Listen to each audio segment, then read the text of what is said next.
দেখেন, শিক্ষামন্ত্রী নয়, কোনো মন্ত্রী আহামরি কোনো কাজ করছেন না। উনি চিরদিন কি শিক্ষামন্ত্রী নকল ধরবে? এটা ওনার কাজ। আটকে যাওয়ার মতো অবস্থা। উল্লেখযোগ্য সংখ্যক ছাত্রছাত্রী এবার পরীক্ষা দেয় নাই। আমাদের শিক্ষানীতি কি বেকার তৈরির কারখানা হবে নাকি লোক দেখানো হবে? ডিগ্রি অর্জন করে, সার্টিফিকেট অর্জন করে আবার রাস্তা রাস্তা ফাঁ করে ঘুরে বেড়ানো, এটাই আমাদের নীতি। ওই যে নাটকে দেখেন না, আমি তো গ্রাজুয়েট, আমি তো এই কাজ করতে পারবো না। শিক্ষামন্ত্রী কেমন কাজ করছে বলে মনে করেন? এই বিষয়ে মন্তব্য। দেখেন, শিক্ষামন্ত্রী নয়, কোনো মন্ত্রী আহামরি কোনো কাজ করছে না।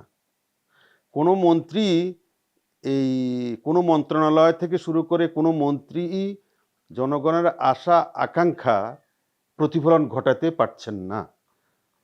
কোনো মন্ত্রী যে কাঙ্ক্ষিত ফল আপনার এনে দেওয়ার অবস্থানে নাই। এমনকি তাদের শুরুটাও সেরকম মনে হচ্ছে না। মর্নিং শোজ দ্য ডে একটা কথা যদি থেকে থাকে, সেই কথার যদি আপনি বলেন, আমাদের মন্ত্রণালয়গুলো, মন্ত্রীদের যে তাদের কাজের প্রারম্ভিক সূচনাগুলোর দিকে লক্ষ্য করলে আমাদের মনে হয় যে তারা ভালো সূচনা করতে পারেন নাই, এবং সেখানে গণ আকাঙ্ক্ষা প্রতিফলনের এখনও কোনো ধরনের লক্ষণ দেখা যাচ্ছে না। আপনি শিক্ষামন্ত্রীর কথা বলছেন, কোন শিক্ষামন্ত্রী? শিক্ষামন্ত্রী একসময় নকল ধরে এক ধরনের আপনার বাজিমাত করেছেন, একজনের মানুষের মনোযোগ আকর্ষণ করেছেন, একটা রীতিমতো হইচই বাজাই দিয়েছেন। উনি ভাবছেন যে ওই যখন যে হইচই বাজাইছে এখনও ওটা খুব কার্যকর থাকবে। এখন দেখছেন ওনাকে নিয়ে ট্রোল করতেছে। তার মানেটা কি? তার মানেটা হচ্ছে নকল ধরা একসময় খুব মানুষ পছন্দ করছে, এটা খারাপ জিনিস, ঠিকই আছে, উনি ধরছেন। এটার তো কাজ চিরদিন, ওনার কাজ তো নকল ধরা না। উনি চিরদিন কি শিক্ষামন্ত্রী নকল ধরবে? এটা ওনার কাজ। এখন তো আজ কত বছর পরে উনি আবার শিক্ষামন্ত্রী হলেন, উনি একই ধারা অব্যাহত রাখছেন। উনি ভাবছেন যে নকল ধরলেই উনি খুব জনপ্রিয় হয়ে যাবেন। উনি যে আরো অজনপ্রিয় হচ্ছেন এটা উনি বুঝতে পারছেন কিনা আমি জানি না। এখন ওনাকে নিয়ে ট্রোল করে ছাত্রছাত্রীরা। আমরা তো দেখিনি, ছাত্রছাত্রীরা থেকে শুরু করে বিভিন্ন সবাই স্যাটায়ার, সবাই ব্যঙ্গ করে। তো এই ব্যঙ্গগুলোর আপনি যদি এই জনমতের যদি একটা একাট্টা করেন, তাহলে বোঝা যাবে এটাই যে উনি যা করতেছেন এটা অনেকটাই লোক দেখানো, এটা একটা সস্তা বাহাবা নেওয়ার ইচ্ছা। অতীতে তখন হয়তো ওনার বয়স কম ছিল বা উনি একটা বাহাবা নিছেন, তখন এটার কার্যকারিতা ছিল। এখন আর এটার খুব একটা কার্যকারিতা নেই। এখন মানুষ ভাবতেছে এর চাইতে আরো জটিল, আরো গুরুত্বপূর্ণ মানে বিষয় শিক্ষা সম্পর্কিত শিক্ষামন্ত্রী নেওয়া উচিত, সেগুলো নিচ্ছে না। সেগুলো না নিয়ে উনি তৃতীয়, চতুর্থ, পঞ্চম সারির অগুরুত্বপূর্ণ বিষয় নিয়ে উনি খুব মাথা কামাচ্ছেন। হ্যাঁ, নকল তো ধরতেই হবে। নকল ধরার উনি দেখাই দিচ্ছেন পথ, বলে দিবেন, নকল ধরার লোক থাকবে, তারাই নকল ধরবে। উনি এই আপনার মানে হেলিকপ্টার উড়াইয়া, আপনার গাড়ি দৌড়াইয়া, তেল খরচ করে যাইয়া নকল ধরে এখন 15-20 বছর বা 20 বছর আগের সেই বাহাবা নেওয়ার, একই বাহাবা আবার নেওয়ার কোনো কার্যকারিতা আছে বলে আমি অন্তত মনে করি না। এইগুলো একটা।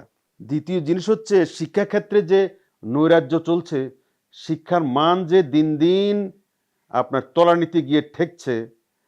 আপনার শিক্ষা, এই যে এবার আমি পত্রিকাতে দেখলাম প্রায় সারা বাংলাদেশে প্রচুর সংখ্যক, আমার এই মুহূর্তে পরিসংখ্যানটা মনে নাই, তবে উল্লেখযোগ্য সংখ্যক, রীতিমতো আটকে যাওয়ার মতো অবস্থা, উল্লেখযোগ্য সংখ্যক ছাত্রছাত্রী এবার পরীক্ষা দেয় নাই। এটা আমি পত্রিকা দেখছি। আপনি এদিকে আপনি আমাকে মনোযোগ দেন। উল্লেখযোগ্য সংখ্যক, এটা মিতিয়ত মানে পিলে চমকানোর মতো পরিসংখ্যান। ছাত্রছাত্রীরা পরীক্ষার হলে যায় নাই, পরীক্ষা দেয় নাই, পরীক্ষাতে বসে নাই। এটার খোঁজ উনি রাখছেন? কেন দেয় নাই? কেন এই ছাত্রছাত্রীরা পরীক্ষা দিতে আসলো না? কেন এই ছাত্রছাত্রীরা পরীক্ষা থেকে বিরত থাকলো? কেন এরা পরীক্ষাতে বসলো না? জীবনের এই পর্যায়ে যখন এসএসসি, এইচএসসি খুব গুরুত্বপূর্ণ অধ্যায় একটা ছেলের বা একটা মেয়ের জীবনে, এই পর্যায়ে আসি তারা কেন এই আগ্রহ হারিয়ে ফেললো? তাদের কি হতাশা থেকে, নাকি দারিদ্রতা থেকে, নাকি সামাজিক কোনো অবক্ষয় থেকে, কোন কারণে এই লক্ষ লক্ষ ছেলে মেয়ে পরীক্ষা দিতে বসলো না? এটা নিয়ে শিক্ষামন্ত্রীর কোনো মাথা ব্যথা নাই। শিক্ষামন্ত্রীর মাথা ব্যথা ২০ বছর আগে নকল ধরে উনি বাহবা পাইছেন, সেই বাহবা অব্যাহত রাখতে হবে, এটার জন্য উনি মাথা ব্যথা। ঠিক আছে? এটা আমাদের আমাদের এটা এটা এক ধরনের সস্তা বাহবা পাইতে পারেন আপনি, কিন্তু চূড়ান্ত বিচারে শিক্ষার কোনো উন্নতি হবে বলে আমি অন্তত মনে করি না। কারণ শিক্ষার উন্নতি করার জন্য আপনার পলিসি লাগবে। আপনি এখন পর্যন্ত গত যে অন্তর্বর্তী সরকার, আপনি আমাকে একটু মানে অ্যাটেনশন দিবেন। গত অন্তর্বর্তী সরকার যেমন শিক্ষাকে একটা শিক্ষা পলিসি, শিক্ষা নীতি প্রণয়ন করে জাতিকে সেদিকে ধাবিত করার প্রয়োজনীয়তাটা অনুভব করে নাই, বা সেদিকে সেই সেই প্লেসে নিয়ে যেতে পারে নাই। ঠিক তেমনি বর্তমান সরকারও ক্ষমতায় এসে শিক্ষা একটা নীতি, আমাদের শিক্ষানীতিটা কেমন হবে? আমাদের শিক্ষানীতিটা কি কোয়ালিটেটিভ হবে না কোয়ান্টিটেটিভ হবে? আমাদের শিক্ষানীতি কি বেকার তৈরির কারখানা হবে নাকি লোক দেখানো হবে? যে আমাদের কত পার্সেন্ট লোক শিক্ষিত হয়েছে, কত পার্সেন্ট লোক আপনার ম্যাট্রিক পাস করেছে, কত পার্সেন্ট লোক এসএসসি পাস করেছে, কত পার্সেন্ট লোক আপনার স্বাক্ষর জ্ঞান দিতে পারে, কত পার্সেন্ট লোক উচ্চশিক্ষা অর্জন করছে, এই পার্সেন্টেজ অর্জন করা, নাকি শিক্ষিত হয়ে কত পার্সেন্ট লোক এই শিক্ষাকে কাজে লাগিয়ে জীবন এবং জীবিকা অন্বেষণে কাজে লাগছে? এই যে বিষয়গুলো অমীমাংসিত রয়ে গেল দীর্ঘদিন থেকে, যুগ যুগ ধরে, আমাদের কোনো একটা শিক্ষানীতি নেই। শিক্ষানীতি কোন শিক্ষানীতি? আমাদের শিক্ষানীতি একটাই আছে, যে আমরা সার্টিফিকেট সর্বস্ব, এবং আমরা ডিগ্রি সর্বস্ব, এবং ডিগ্রি অর্জন করে, সার্টিফিকেট অর্জন করে আবার রাস্তা রাস্তা ফাঁফা করে ঘুরে বেড়ানো, এটাই আমাদের নীতি। আমাদেরকে মানুষ শিক্ষিত বলছে, আমাদেরকে উচ্চশিক্ষিত বলবে, এমএ পাস বলবে, বিএ পাস বলবে, গ্র্যাজুয়েট বলবে। ওই যে নাটকে দেখেন না, আমি তো গ্র্যাজুয়েট, আমি তো এই কাজ করতে পারবো না। এই জাতীয় শিক্ষা নাকি কোয়ালিটেটিভ শিক্ষা, নাকি আপনার আপনার ওয়ার্ক বেসড শিক্ষা, জব বেসড শিক্ষা, কোন শিক্ষা? আমাদের শিক্ষাতে নৈতিকতা নাই, এটা নিয়ে কিন্তু শিক্ষা ব্যবস্থার শিক্ষামন্ত্রীর মাথা নেই।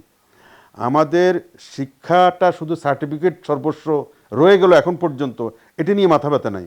মাথা ব্যথা আপনার নকল করে পাস করাটা ভালো নয়, এটা কেউ এটার সাথে একমত হবে না। এটা নিয়ে আর এত মাতামাতি করার কিছু নেই। এটার কয়েকটা গুরুত্বপূর্ণ কাজের মধ্যে এটাও একটা কাজ, কিন্তু এটার মতো আরও অনেক গুরুত্বপূর্ণ কাজ রয়ে গেছে, যেগুলো শিক্ষামন্ত্রী সেদিকে মনোযোগ দিচ্ছে না।